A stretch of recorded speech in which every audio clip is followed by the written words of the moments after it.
We all know about Michelin stars, but how did a tyre manufacturer become a leading authority in the culinary world? I started crying when I lost my stars. You know, it's like losing a girlfriend. Hey everyone, Ken from Social Wave Marketing Agency here for another video to help your business with your digital marketing strategy. Today I want to share with you a marketing example to help inspire or give you ideas on how you might be able to apply it to your business. Sometimes, simply learning about the tactic or strategy isn't enough because you can't always figure out how best to apply it to your business.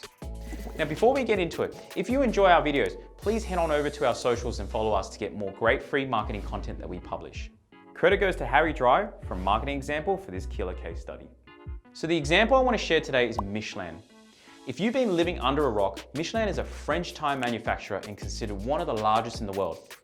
Last year in 2019 alone, they raked in 24 billion euros in revenue. So the company was founded by these two French brothers called André and Edouard Michelin in 1889. Yes, with a 1-8. At the time, there were only about 3,000 cars in France. So as you can see, the market size wasn't exactly huge, even for the early 1900s. Knowing that, they put their heads together and needed to figure out how to sell more tires. So what did they do? They knew that to sell more tires, people had to drive more. By driving more, you wear the treads off your tires faster, and that means you need to buy new tires sooner. The other variable was that they needed to encourage more people to buy cars, and the more cars on the road, the bigger the market. So what they did next was pure genius. The brothers published the first edition of the Michelin Guide. And for those who aren't foodies, and again, if you're living under a rock, this guide is now considered the go-to indicator of the best restaurants in the world. They set up a hierarchy of 0, 1, 2, and 3 stars to rate fine dining establishments. But we're jumping the gun a little bit here.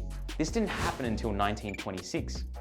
In 1900, when they released the first version, the guide simply had information for motorists that include things like a map, tire repair and replacement instructions, car mechanic listings, hotels, petrol stations, and locations of fine restaurants. They gave this away for free and printed 35,000 copies in the first year alone. And the rest was history. Over the next decade, the number of car owners and motorists exploded, and so did demand for the guide. And in 1904, they published the first edition of the Michelin Guide for Belgium, and then it spread throughout the rest of Europe by 1908. The guide was so popular that they started charging 7 francs by 1920 and ramped up distribution. And after World War I, they even hired inspectors to visit restaurants, and that's when the first Michelin stars were born.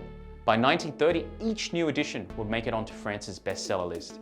So what can we learn from this? Making something useful meant that they never had to worry about selling tires. Think about how you can apply this level of thinking to your business. Car and food lovers that love the guide so much, who did you think they would buy their tires from? Now, even though the initial intention was for Michelin to sell more tires, the guidebooks were making such good money that it became profitable in itself, meaning they built an entire separate arm to their business. And what's more important to understand is that the true success of this strategy is in the perception of association. This is why companies like Red Bull sponsor extreme sports and Coca-Cola gets involved in sports events. Michelin built a reputation of being the most established and credible source when it came to quality of dining and travel know-how. As brilliant as the Michelin brothers were, I don't even think they would have dreamt about how big this had gotten. And what we can learn from that is that what you start with isn't always what you end up with. I see a lot of business owners having a lot of opinions about what they think will or won't work, but spend very little time executing. And the magic happens in executing. And if it doesn't work, you shelve it and you move on to the next one. What lessons have you learned from this case study? Leave a comment down below. I'd love to know what you think, and see you on the next video.